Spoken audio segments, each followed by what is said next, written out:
Nous sommes en guerre. Il ne suffit pas de dire guerre civilisation, de la culture, etc. Tout ça n'a aucun intérêt, en réalité. Que ce soit subversion, culture, tout ça sont problèmes sémantiques agités par des intellectuels qui n'ont rien d'autre à faire. C'est une guerre. Et quand on fait une guerre, on fait la guerre. Nous ne faisons pas la guerre. Nous ne faisons pas la guerre à Daesh. Alors on nous dit, mais guerre avant, etc. Non, non, non, la création de Daesh, c'est un phénomène international. Est-ce que nous prenons tous nos moyens, non pas militaires, mais les moyens financiers? Enfin, Daesh ne se promène pas avec de l'argent liquide dans les poches. Ils sont bien dans les banques, l'argent de Daesh. Et on n'est pas capable de savoir où ils ont mis l'argent, alors qu'on est capable de faire des sanctions contre l'Iran pendant des années, contre d'autres pays? Non, alors à qui profite le crime? Le pétrole qui continue à couler de Mossoul. Il faut bien qu'il sorte quelque part, il ne va pas chez les pompistes, il passe par la Turquie, et on n'est pas capable d'arrêter les conteneurs de pétrole qui sortent de Mossoul et qui passent par la Turquie? Alors, quand on fait la guerre, on fait la guerre. C'est-à-dire, on ne se contente pas de faire des discours. Car il y a une interconnexion évidente maintenant entre un groupe armé qui ne représente pas militairement beaucoup de choses. Hier, il y a eu une discussion entre M. Obama et M. Barak, qui est l'ancien Premier ministre israélien. Les Israéliens ont dit 2 jours pour détruire militairement Daesh. Pourquoi ça ne se fait pas? Qu'est-ce qui se passe en Syrie? Quelle est l'attitude de la France en Syrie avec Al-Qaïda? Ce sont des questions qu'il faut poser maintenant. Moi, ce que je souhaite depuis longtemps, c'est qu'il y ait un vrai débat de politique internationale sur cette situation, qui a des conséquences en France. Daesh, c'est un phénomène nouveau qu'il faut éradiquer le plus rapidement possible. Je dis même pas que ce sont des islamistes ou que ce sont des islamistes, mais des voyous.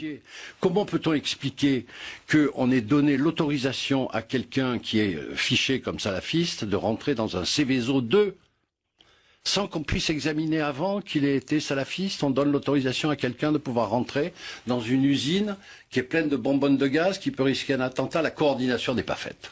Aujourd'hui, mettez-vous derrière le gouvernement et aidez le gouvernement à défendre les Français comme il le fait actuellement. Il ne le défend pas, je suis désolé. Il désolé. le défend très bien et avec beaucoup plus de fermeté et d'efficacité que tous ceux que vous avez soutenus. Mais vous savez que Daesh existe depuis 3 ans et que c'est pas la peine de nous bassiner avec Sarkozy. Depuis combien de temps? Al-Qaïda que vous soutenez en Syrie, mais vous soutenez en Syrie. Vous vous rendez compte de ce que vous dites? Mais je le dis, vous vous rendez compte de ce que vous dites? Vous soutenez Al-Qaïda en Syrie. Mais vous êtes fou. Mais vous êtes fou. Écoutez, d'abord je vous permets pas d'insulter. Non mais vous ne pouvez pas dire je suis tout à fait. Vous ne pouvez pas dire que la France soutient Al-Qaïda.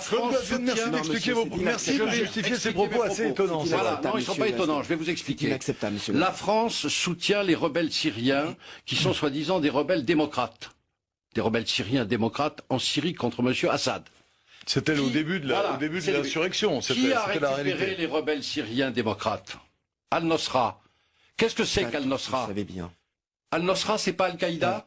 Pas tous les rebelles, vous le savez bien. Ah, pas tous les rebelles. C'est-à-dire, certains rebelles ont été récupérés par Al-Qaïda avec des armes françaises. Monsieur Ghazouani, vous ne pouvez pas dire que la France soutient Al-Qaïda. Nous continuons à fournir des armes à Al-Nosra.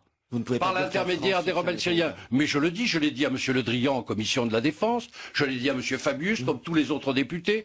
Il va falloir éclairer tout ça. L'attitude de la France en Syrie n'est pas en Syrie alors soutenir Assad contre Assad, mais ne pas se mêler de cette affaire. Nous avons pris position pour les sunnites. Nous sommes les alliés inconditionnels de l'Arabie saoudite et du Qatar avec les sunnites. On sait très bien que l'Arabie saoudite soutient les sunnites d'Al-Nosra. Ils sont armés contre Assad, parce qu'Assad il est chiite. Tout ça, c'est un problème complexe que peut-être vous ne connaissez pas, mais renseignez-vous.